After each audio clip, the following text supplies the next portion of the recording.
ज्ञान रत्न जो मिलते हैं उन पर विचार सागर मंथन करने की, ज्ञान रत्नों को स्वयं में धारण करने की, ज्ञान रत्नों से सदा भरपूर रहने की, अपने नारायणी नशे में रहने की और वाहियात बातें किसी से भी नहीं करने की, अशरीरी बनने का अभ्यास करने की, माया से युद्ध में विजय प्राप्त कराने वाले, सर्व आत्माओं का कल्याण करने वाले कल्याणकारी परमपिता परमात्मा की हम आत्माओं के लिए आज की मुरली से शिक्षाएं। ड्रामा के राज को अच्छी तरह जानकर समझकर हर हाल में संतुष्ट और खुश रहकर हर परिस्थिति को, परीक्षा को, कर्म भोग को पार करना है। कोई शिकवा, कोई शिकायत नहीं। मन कभी भी विचलित न होए।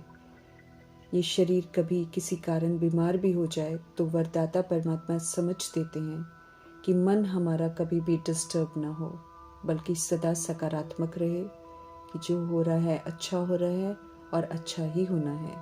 बल्कि मन सदा खुश रहे, खुश रहेगा तो शरीर भी ठीक हो जाएगा। मन प्रभु में लगा रहे, चित्त पर सारी समझ स्पष्ट हो तो मन की खुशी से शरीर को चलाने की कला सीख लेंगे तो शारीरिक और मानसिक दोनों एक्सरसाइज हो जाएगी।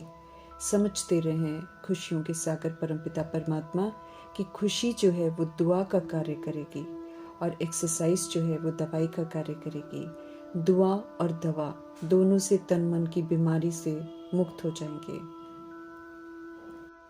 खुशी में तो ऐसी करामात है कि कैसी भी दर्द को वो भुला देती है। तो हर बात को बिंदी लगाकर सदा तन से मन से संतुष्ट रहना है। मीठे परमात्मा कहते हैं ज़्यादा सोचो नहीं, खामखा टाइम वेस्ट होता है, मिलता कुछ भी नहीं है, उल्टा नुकसान होता है, खुशी ही गायब हो जाती है। कल्याणकारी युग है ये, कल्याणकारी परमपिता परमात्मा साथी बनकर मिले हुए हैं। जो भी हो रहा है उसमें कल्याण समाया हुआ है। हिसाब सब सेटल हो रहे हैं, कर्जे उतर रहे हैं, सदा पॉजिटिव रहना है। इसलिए दुआ और दवा द्वारा तन मन की बीमारी से मुक्त रहने वाला बनकर सदा संतुष्ट आत्मा भव का वरदान वरदाता परमात्मा से प्राप्त करना है। वरदान को फलीभूत करना है। अपनी स्थिति को सदा एक रस रखना है, अर्थात दिन पर दिन स्थिति हमारी परिपक्व बनती जानी चाहिए। स्थिति शक्तिशाली हो जाए, कभी डगमग न हो, कभी प्रभावित न हो, उसके लिए मीठे परमात्मा समझ देते हैं कि विस्तार में अर्थात शरीर में भी सार अर्थात आत्मा को देखने का अभ्यास करना है। 63 जन्म माया हावी रही हम आत्माओं पर। अब सतगुरु परमात्मा आकर हम आत्माओं को माया को अधीन करने का महामंत्र देते हैं। समझ देते हैं कि शांत रहकर एक बाप की याद में रहो। शिव पिता परमात्मा ऊंची से ऊंची हस्ती है, लेकिन भोला ग्राहक है। हम आत्माओं से पुराना कचरा लेते हैं, देह सहित जो भी कभी कमी कमजोरियां हैं जो हमें दुर्गति में ले जा रही होती हैं, वो सौंपने को कहते हैं। वो भी मरने के पहले अर्थात सृष्टि परिवर्तन के पहले। समय है बाप पर बलि चढ़ने का अर्थात कुर्बान जाने का, अर्थात उन्हें सब समर्पण कर फिर उनकी श्रीमत प्रमाण चलने का, ज्ञान गुण शक्तियों के अविनाशी खजानों से संपन्न होने का। वर्तमान संगमयुगी जीवन में अनुभव करते हैं कि प्रभु को पाकर सब कुछ मिल गया, धनवान बन गए और भविष्य 2500 वर्ष स्थूल रीति से धनवान बन जाते हैं। ड्रामा के आदि मध्य अंत का ज्ञान देकर मीठे परमात्मा हम आत्माओं को त्रिकालदर्शी बनाते हैं और सोच समझकर पाठ बजाने की समझ देते हैं, क्योंकि जो हम कर रहे हैं वही रिकॉर्ड हो रहा है और जो रिकॉर्ड हुआ वही फिर हमारे सामने आएगा, जिसे पुनः बजाना होगा। तो अभी अच्छे सुकर्म करने की समझ मिल रही है, तो समझकर पाठ बजाना है। समझ मिल रही है कि भगवान ही भक्ति मार्ग में मनोकामनाएं पूरी करते हैं। जड़ चित्र जिनके आगे पूजा करते हैं वे न किसी की प्रार्थना सुनते हैं न मनोकामनाएं पूरी करते हैं। जिनके यादगार हैं वो तो भिन्न भिन्न नाम रूप से पाठ बजा रहे होते हैं। इसलिए अब सब तरफ से बुद्धि का योग हटाकर एक परमपिता परमात्मा की तरफ लगाना है, उन्हें ही याद करना है, क्योंकि वे ही दुख हरता और सुख करता है और वे ही हम आत्माओं की मनोकामनाएं पूरी करते हैं। ये संदेश सभी को देना है। हमारे भोलेनाथ शिव पिता परमात्मा से निराला कोई नहीं। उनकी गत मत सब न्यारी है और प्यारी है।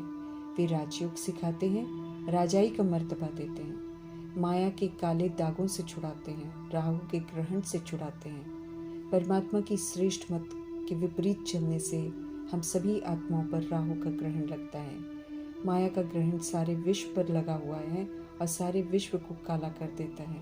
सारे तत्व भी जो हैं वो अभी इस ग्रहण के प्रकोप में हैं। राजयोगी बन पाठ बजाते हैं तो स्वर्ग की राजाई प्राप्त करते हैं, पवित्र बनते हैं और तत्वों को भी फिर पवित्र बनाते हैं। रूहानी नशा रहना चाहिए कि प्रभु से हम राजाई घराने का वर्षा ले रहे हैं। राजयोगी आत्मा माया रूपी कमी कमजोरियों को यूज नहीं करते हैं, माया जीत बन जाते हैं, चूँकि उनके व्यवहार में सत्यता और दिव्यता की सभ्यता होती है।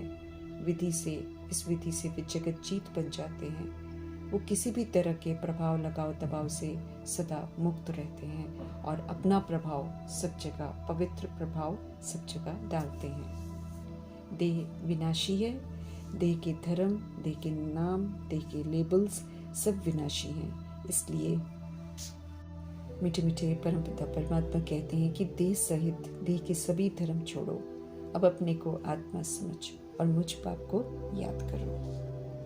अब सत्य स्वरूप में स्थित हो जाओ। फरमान है उनका कि अब जो मत मैं दे रहा हूँ सिर्फ उस पर चलो, अन्य अनेक मतों को छोड़ दो। समझते रहे मीठे परमात्मा कि किसी को भी सत्य से परिचित कराने से पहले उनकी नब्ज देखनी है, देखना है कि कितना वो ले सकते हैं।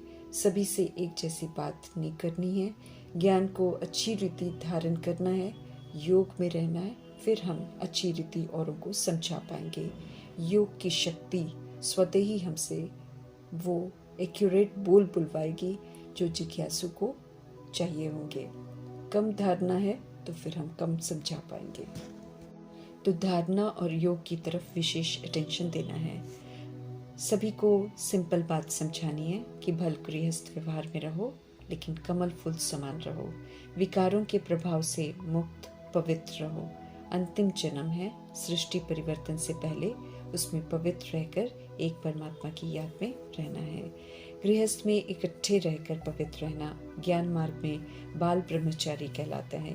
इसे गंधर्वी विवाह भी कहते हैं। प्रैक्टिकल में ये विवाह संगम युग में होता है।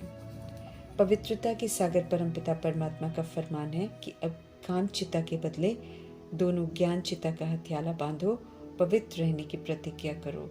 एक दो को सावधान करते हुए दोनों फिर स्वर्ग में चले जाएंगे। प्रभु के फरमान पर जो संगम युग में पवित्र रहकर दिखाते हैं वे ऊंच मर्तबा लेते हैं, वे ही फिर अनेकों को प्रभु का बनाते भी हैं। बाप के पास जाना है, इसलिए हमें अपने को आत्मा समझना है, ये पाठ पक्का करना है और पुण्य आत्मा बनना है। देह का भान, देह के मित्र संबंधियों का भान भिन्नता को, मतभेद को, निर्भरता को जन्म देता है। आत्मा कमजोर बनती है, इसलिए सभी को भूलना है, तब मैलापन खत्म होगा, भेदभाव खत्म होगा और फिर से भाईचारा अर्थात आपस में ब्रदरहुड कायम होगा। तभी सबके हित में सोचने वाले विश्व कल्याणकारी बनेंगे। शरीर से न्यारा आत्मा समझ परमात्मा की याद में रहना है। आत्मा एक शरीर छोड़ दूसरा लेती रहती है, इसलिए शरीर की अटैचमेंट से मुक्त होना है। अच्छे बुरे संस्कार आत्मा में ही रिकॉर्ड होते हैं, अभी ईश्वरीय संस्कार धारण करने हैं। सदा याद रखना है कि हम अभी पावन बन रहे हैं। बाबा ने हमें नर से नारायण बनने के लिए पवित्र बनाया है। ये रूहानी नशा बहुत अच्छा चाहिए। योग अग्नि से पाप भस्म होंगे, इसलिए योग प्रभु से रखना है और निरंतर रखने का अभ्यास करना है। निराकार परमपिता परमात्मा का हम निराकार आत्माओं को फरमान है कि सब कुछ भक्ति मार्ग का अब भूल जाओ और एक बाप को याद करो। ज्ञान रत्नों को नोट कर रिवाइज करना है, इन्हें धारण कर लिखने का शौक होना चाहिए। ये उम्मीद रखते हैं परमात्मा हम आत्माओं से। कलयुग का पदमपति हमें नहीं बनना है। जितने प्यार से प्रभु ज्ञान रत्नों से, गुणों से, शक्तियों से हम आत्माओं को श्रृंगारते हैं, उतने ही प्यार से खुद को श्रृंगारना है। जो श्रृंगारते हैं उन्हें विश्व की बादशाही मिलती है। ये इनाम प्रभु का उन्हें मिलता है जो श्रीमत पर चलकर पूरा लायक बनते हैं, अपने को पूरा सुधार कर बाप का शिव करते हैं। सत्य परमात्मा के निश्चय की मेरे बच्चे अच्छे हैं कि लाज रखते हैं और वैसा सैंपल बनकर दिखाते हैं जैसा परमात्मा चाहते हैं। पूरे विश्व को दिखाने के लिए सैंपल बनने वाले विश्व की बादशाही का इनाम हेवनली गॉडफादर से प्राप्त करते हैं।